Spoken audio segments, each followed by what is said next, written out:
Americans are watching these impeachment hearings.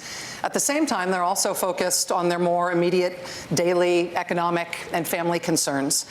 How central should the president's conduct uncovered by this impeachment inquiry be to any Democratic nominee's campaign for president? How central would it be to yours? Well, Rachel, sadly, we have a president who is not only a pathological liar, he is likely the most corrupt president in the modern history of America. But we cannot simply be consumed by Donald Trump. Because if we are, you know what? We're going to lose the election. Right now, you got 87 million people who have no health insurance or are underinsured. We're facing the great existential crisis of our time in terms of climate change. You got 500,000 people sleeping out on the street, and you got 18 million people paying half of their limited incomes for housing. What the American people understand is that the Congress can walk and chew bubble gum at the same time. In other words, we can deal with Trump's corruption, but we also have to stand up for the working families of this country. We also have to stand up to the fact that our political system is corrupt, dominated by a handful of billionaires, and that our economy is rigged with 3 people owning more wealth than the bottom half of America. We can do it all when we rally the American people in the cause of justice. Sanders, let me bring you into this conversation. Thank you. I wrote the damn bill. The question. Well, I want to ask you the question this way, Senator Sanders. You describe your campaign, including your plans for Medicare for All, as a political revolution. Yes. President Obama explicitly said the country is, quote, less revolutionary than it is interested in improvement. The average American doesn't think we have to completely tear down the system and remake it, end quote. Is President Obama wrong? No, he's right. We don't have to tear down the system. But we do have to do what the American people want. And the American people understand today that the current healthcare system is not only cruel, it is dysfunctional. Now, you tell me how we have a system in which we spend twice as much as do the people of any other country, and yet we got 87 million uninsured, underinsured. In some cases, we pay 10 times more for prescription drugs as do the people of Canada or other countries. 500,000 people go bankrupt because of medically related issues. They come down with cancer, and that's a reason to go bankrupt. Now, some of the people up here think that we should not take on the insurance industry. We should not take on the pharmaceutical industry. But you know what? If you think back to FDR, and if you think back to JFK and Harry Truman and Barack Obama, as a matter of fact, people have been talking about health care for all. Well, you know what? I think now is the time. And in the first week of my administration, we will introduce Medicare for all. Medicare for all. That means no deductibles, no co-payments, no out-of-pocket expenses. Senator, that's where we got to go. Chants of lock her up are still heard at President Trump's rallies today.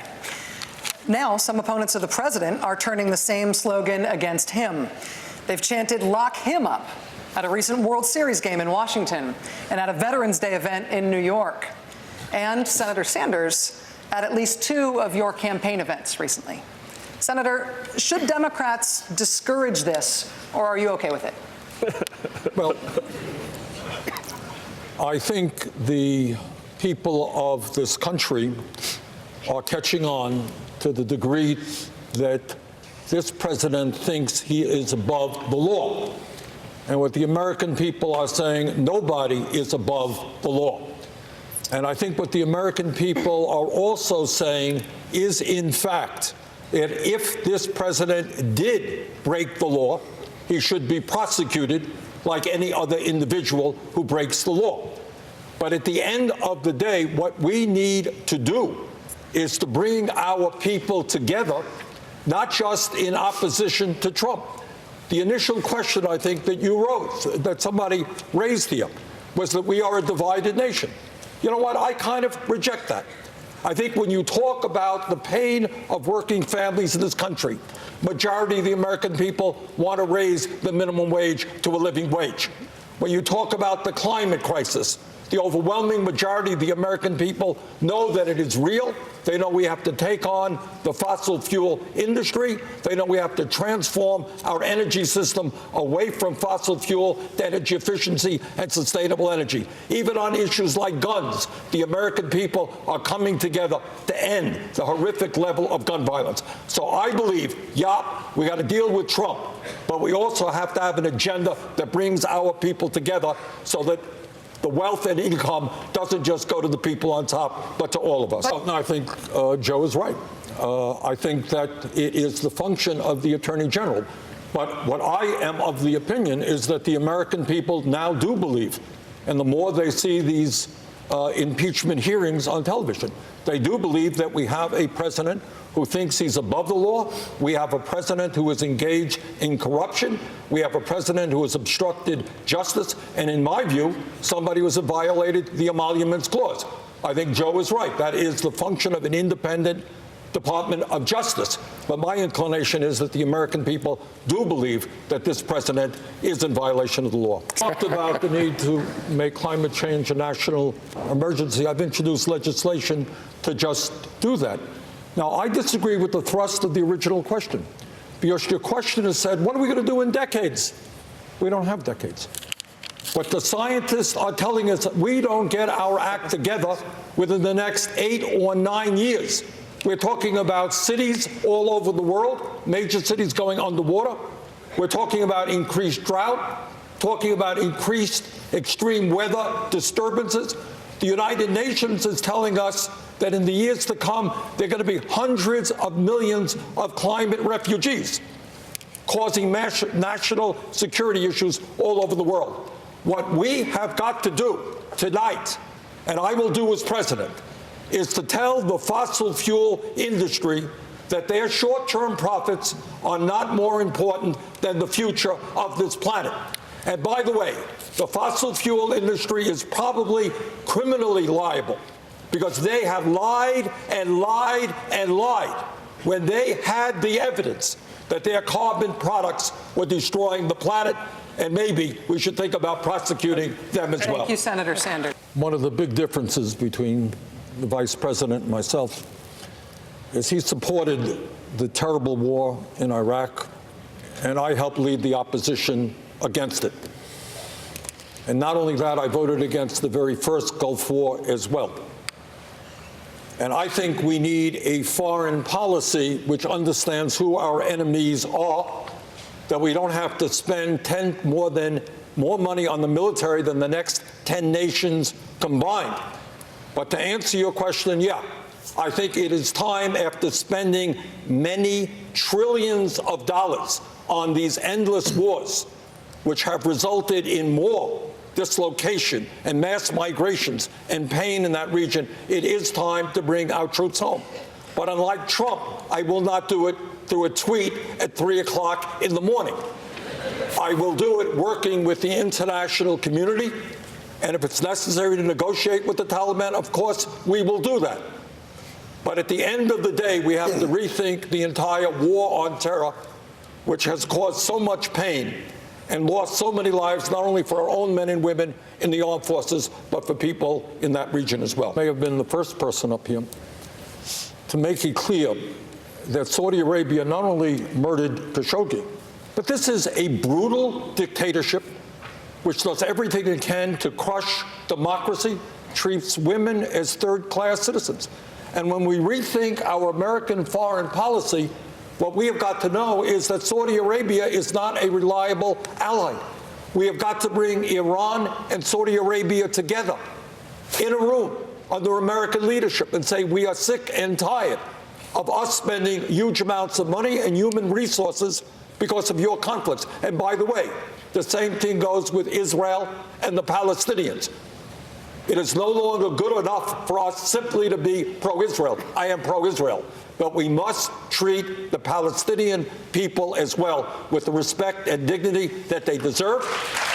What is going on in Gaza right now, where youth unemployment is 70 or 80%, is unsustainable. So we need to be rethinking who our allies are around the world, work with the United Nations, and not continue to support brutal dictatorships. Amy mentioned that women feel strongly on it.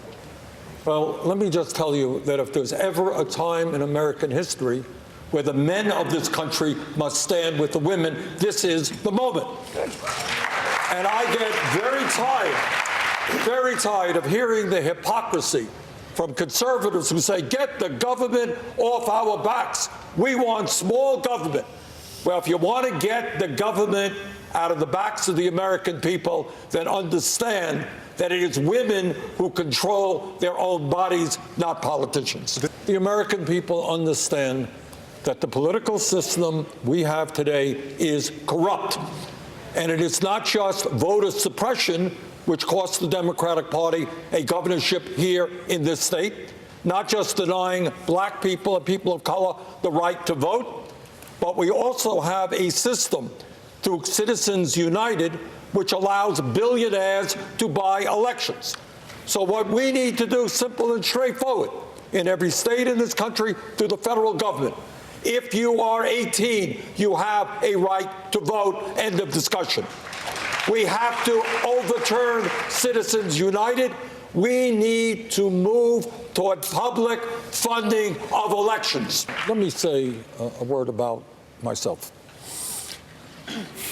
Unusual as it may seem. I am the son of an immigrant, young man of 17, who came to this country without a nickel in his pocket. I have some sense of the immigrant experience. I will stand with the 11 million undocumented immigrants in this country.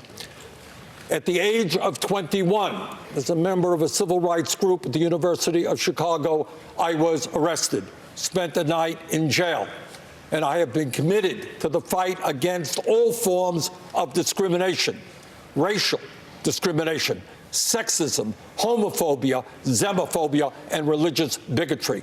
I will lead an administration that will look like America, will end the divisiveness brought by Trump and bring us together. During this campaign, I am proud to say that I have received more campaign contributions than any candidate at this point in an election in American history.